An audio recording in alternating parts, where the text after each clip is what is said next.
स्वागत है आपका target teaching exam YouTube channel पे। बिहार 7th फेज शिक्षक बहाली 2023 तैयारी के क्रम में आज के इस वीडियो में हम लोग बिहार बोर्ड SCERT की क्लास 6 की सामाजिक अध्ययन की चैप्टर नंबर 7 के सभी MCQ प्रश्नों को सॉल्व करेंगे। तो आज अगर आप लोगों ने जो है BPSC के जो चेयरमैन हैं अतुल प्रसाद, अगर उनका आप लोगों ने बयान देखा होगा तो उन्होंने आज साफ शब्दों में ये बात बोल दिया है कि जो आपकी बिहार बोर्ड की बुक है, अगर आप लोग वो पढ़ लेते हैं तो वो पूरी की पूरी जो है NCERT पे ही बेस्ड है। तो अगर या तो आप लोग बिहार बोर्ड की बुक पढ़ लीजिए और या फिर जो है आप लोग NCERT पढ़ लीजिए। दोनों में से जो है किसी एक बोर्ड की बुक अगर आप लोग पढ़ लेते हैं तो वहीं से जो है आपको प्रश्न देखने को मिलेंगे एग्जाम में। तो इसलिए जो है आप लोग बहुत ध्यान से जो है सभी चैप्टर को सॉल्व करते चलें, क्योंकि अगर आप लोग इतना कर लेते हैं तो मैक्सिमम क्वेश्चन जो है आपको यहीं से देखने को मिलेंगे। तो आप लोग बहुत ध्यान से वीडियो देखें और लास्ट तक ज़रूर वॉच करें, क्योंकि जितने भी क्वेश्चन कराए जा रहे हैं वो सभी किसी ना किसी जो है प्रीवियस एग्जाम में पूछे गए हैं और यही क्वेश्चन जो है आप लोग को एग्जाम में डायरेक्ट पूछे जाएंगे। और अगर आप लोगों ने नहीं पढ़ा होगा तो आप लोगों से नहीं हो पाएगा। तो इसलिए जो है आप लोग वीडियो पूरा लास्ट तक ज़रूर देखें। तो अब चलिए चलते हैं क्वेश्चन पे। तो आज के क्लास का हमारा प्रश्न संख्या 1 है, 16 महाजनपदों का सूची उपलब्ध है। किसमें उपलब्ध है? तो ये उपलब्ध है अंगुत्तर निकाय में। और ये अंगुत्तर निकाय है क्या? तो ये जो है बौद्ध ग्रंथ है और इसी में जो है 16 महाजनपदों की सूची मिलती है। और यहाँ से क्वेश्चन एक और बनता है कि जैन धर्म के किस ग्रंथ में जो है 16 महाजनपदों का उल्लेख है? तो वो है भगवती सूत्र में। ये अंगुत्तर निकाय जो है आपका बौद्ध ग्रंथ है, बट अगर यहाँ पे अगर अंगुत्तर निकाय नहीं देता और भगवती सूत्र देता तो भगवती सूत्र इसका राइट आंसर होता। देखते हैं नेक्स्ट क्वेश्चन। और देखिए जितने भी प्रश्न हैं ये सभी किसी न किसी एग्जाम में पूछे हुए हैं। क्वेश्चन नंबर 2, नंद वंश के पश्चात मगध पर किस राजवंश ने शासन किया? तो मगध पर प्रमुख रूप से जो है 4 राजवंशों ने शासन किया था। सबसे पहले हर्यक वंश, उसके बाद से शिशुनाग, फिर नंद और अंतिम में मौर्य वंश। ये 4 प्रमुख रूप से जो है राजवंशों ने मगध पे शासन किया था। ये आपको जो है सीरियल में लगाने को भी दे सकता है कि सबसे पहले कौन शासक था, उसके बाद से कौन था, फिर उसके बाद से कौन राजवंश था। तो ऐसे आपसे क्वेश्चन पूछा जा सकता है। तो ये सीरियल भी आप लोग जरूर याद रखें। सबसे पहले हर्यक वंश, फिर शिशुनाग, फिर नंद, उसके बाद से अंतिम में मौर्य। तो यही क्वेश्चन पूछा है, नंद वंश के पश्चात मगध पर किस राजवंश ने शासन किया? तो ये किया था मौर्य वंश ने। ऑप्शन ए इस प्रश्न का राइट आंसर है।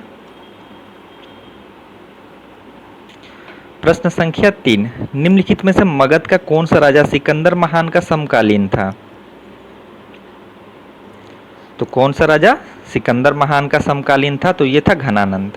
ऑप्शन बी इस प्रश्न का राइट आंसर है। प्रश्न संख्या 4, उस राज्य का नाम बताइए जिसने पहली बार युद्ध में हाथियों का इस्तेमाल किया। तो कौन सा ऐसा राज्य है जिसने पहली बार युद्ध में हाथियों का इस्तेमाल किया था?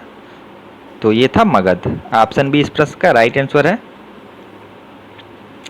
प्रश्न संख्या 5, उस गणतंत्र का नाम बताइए जो 6ठी शताब्दी ईसा पूर्व जातियों का राज्य संघ था। तो ये था वज्जी। ऑप्शन बी इस प्रश्न का राइट आंसर है। और देखिए कितनी बार क्वेश्चन जो है एग्जाम में पूछे गए हैं। SSC CHSL में पूछा है, LDC में पूछा है, DEO में पूछा है और भी बहुत सारे एग्जाम में पूछे गए होंगे। तो सारे के सारे प्रश्न जो है बहुत ही महत्वपूर्ण हैं। प्रश्न संख्या 6 है, 6ठी शताब्दी ईसा पूर्व का मत्स्य महाजनपद स्थित था। तो कहाँ स्थित था? पश्चिमी उत्तर प्रदेश में, राजस्थान में, बुंदेलखंड में या रुहेलखंड में?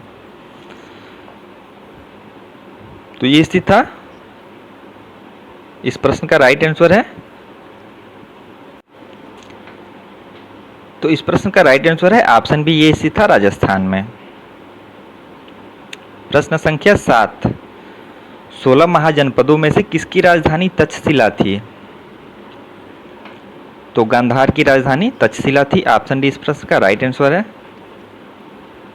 प्रश्न संख्या 9, ईसा पूर्व 6ठी शताब्दी में विश्व का प्रथम गणतंत्रात्मक व्यवस्था कहाँ था? तो इस प्रश्न का राइट आंसर है ऑप्शन ए, वैशाली। प्रश्न संख्या 10, निम्नलिखित में से कौन सा एक अन्य तीनों के समसामयिक नहीं था? बिंबिसार, गौतम बुद्ध, मिलिंद या प्रसेनजीत? तो इस प्रश्न का राइट आंसर है ऑप्शन सी, मिलिंद। प्रश्न संख्या 11, प्राचीन काल में पटना खाली स्थान नाम से जाना जाता था। तो प्राचीन काल में पटना किस नाम से जाना जाता था? तो इस प्रश्न का राइट आंसर है ऑप्शन ए, पाटलिपुत्र। प्रश्न संख्या 12, इनमें से कौन मगध का शासक नहीं था?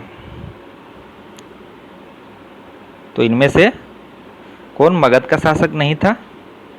तो ऑप्शन डी इस प्रश्न का राइट आंसर है, कनिष्क नहीं था। बाकी शिशुनाग, घनानंद, बिंदुसार ये तीनों जो है मगध के शासक थे। प्रश्न संख्या 13, उत्तरी बिहार का प्राचीन नाम क्या था? उत्तरी बिहार का प्राचीन नाम था वज्जी। प्रश्न संख्या 14, निम्नलिखित में से प्राचीनतम राजवंश कौन सा है? तो प्राचीनतम राजवंश है नंद। इस प्रश्न को जो है ऑप्शन के हिसाब से किया जाएगा, क्योंकि यहाँ पे हर्यक शिशुनाग नहीं दिया है, नंद दिया है, तो इसलिए यहाँ पे जो है ऑप्शन भी नंद सही है। और अगर यहाँ पे जो हर्यक शिशुनाग में से कोई दिया होता तो फिर वो हो जाता। प्रश्न संख्या 15, बिंबिसार के बाद उत्तराधिकारी कौन बना? तो बिंबिसार के बाद उत्तराधिकारी बना था अजातशत्रु, और ये अजातशत्रु था बिंबिसार का ये बेटा था, और इसने जो है अपने पिता बिंबिसार की हत्या की थी, जो कि हर्यक वंश का संस्थापक था बिंबिसार। और फिर बिंबिसार के बाद ये अजातशत्रु मगध का शासक बना।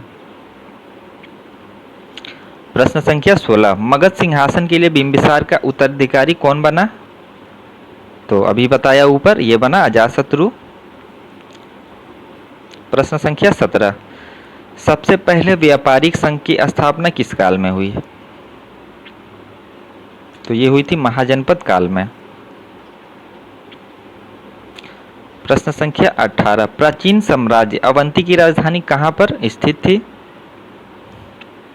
तो अवंती की राजधानी थी उज्जैन।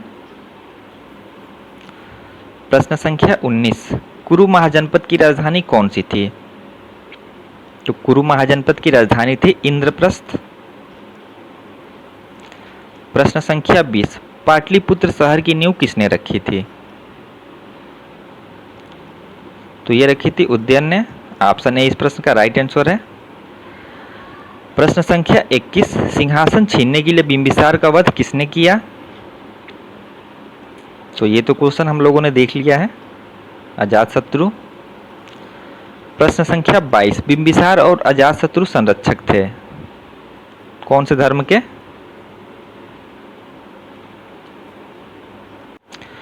तो इसका राइट आंसर है ऑप्शन डी, इनमें से कोई नहीं, क्योंकि बिंबिसार और अजातशत्रु ये जैन एवं बौद्ध दोनों धर्म के जो हैं वो संरक्षक थे। तो इसे भी जरूर आप लोग ध्यान में रखें। प्रश्न संख्या 23, पुराणों के अनुसार मगध राजवंश का स्थापक कौन था? तो पुराणों के अनुसार था बृहद्रथ। प्रश्न संख्या 24, बुद्ध और महावीर निम्नलिखित में से किस महाजनपद से आते थे? तो ये आते थे मगध से। प्रश्न संख्या 25, प्रथम मगध साम्राज्य का उत्कर्ष किस शताब्दी में हुआ था? तो ये हुआ था ईसा पूर्व 6वीं शताब्दी में। निम्नलिखित में से किस राजा ने पाटलिपुत्र बसाया था? तो ये बसाया था उदयन ने।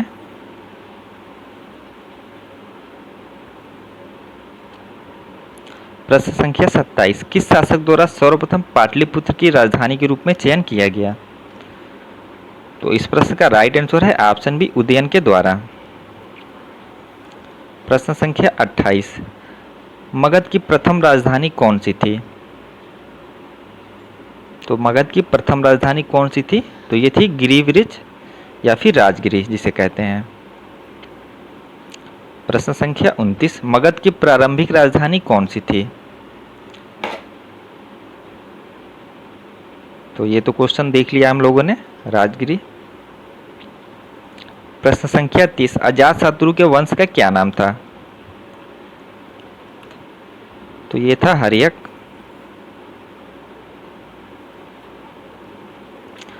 प्रश्न संख्या 31, वत्स का राज्य स्थित था? तो ये स्थित था इलाहाबाद के आसपास के क्षेत्र। प्रश्न संख्या 32 है, अजातशत्रु के वंश का नाम क्या था? हर्यक वंश। प्रश्न संख्या 33, अंग जनपद की राजधानी थी? तो अंग महाजनपद की राजधानी थी चंपा। प्रश्न संख्या 34, अजातशत्रु के शासनकाल में प्रथम बौद्ध संगीति का आयोजन किस नगर में हुआ था? तो ये हुआ था राजगिरी में। आपको चारों बौद्ध संगीति जरूर याद रखनी है, क्योंकि यहाँ से जो है जरूर प्रश्न बनते हैं एग्जाम में। तो प्रथम बौद्ध संगीति तो आप लोगों ने देख ली, अजातशत्रु के शासनकाल में ये हुआ था राजगिरी में। अब दूसरा बौद्ध संगीति कहाँ हुआ था? तो ये हुआ था वैशाली में। और किसके शासनकाल में? तो ये हुआ था कालाशोक के शासनकाल में। और तीसरी बौद्ध संगीति कहाँ हुई थी? तो ये हुई थी पाटलिपुत्र में। और किसके शासनकाल में? तो ये हुई थी अशोक के शासनकाल में। और अंतिम चतुर्थ बौद्ध संगीति कहाँ हुई थी? तो ये हुई थी कुंडलवन, जो कि कश्मीर में है। और किसके शासनकाल में? तो ये हुई थी कनिष्क के शासनकाल में। तो ये चारों बौद्ध संगीति जो है बहुत इंपॉर्टेंट है, क्योंकि बार बार इनसे जो है एग्जाम में प्रश्न पूछे जाते हैं। तो इन्हें आप लोग जरूर याद रखें।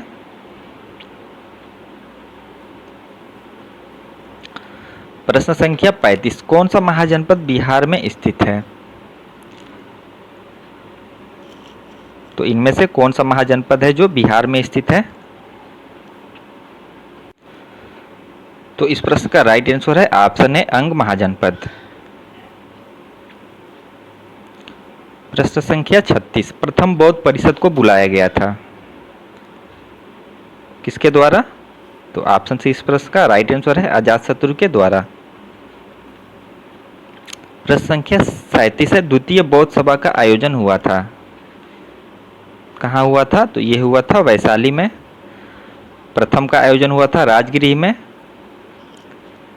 और तीसरे का आयोजन हुआ था पाटलिपुत्र में।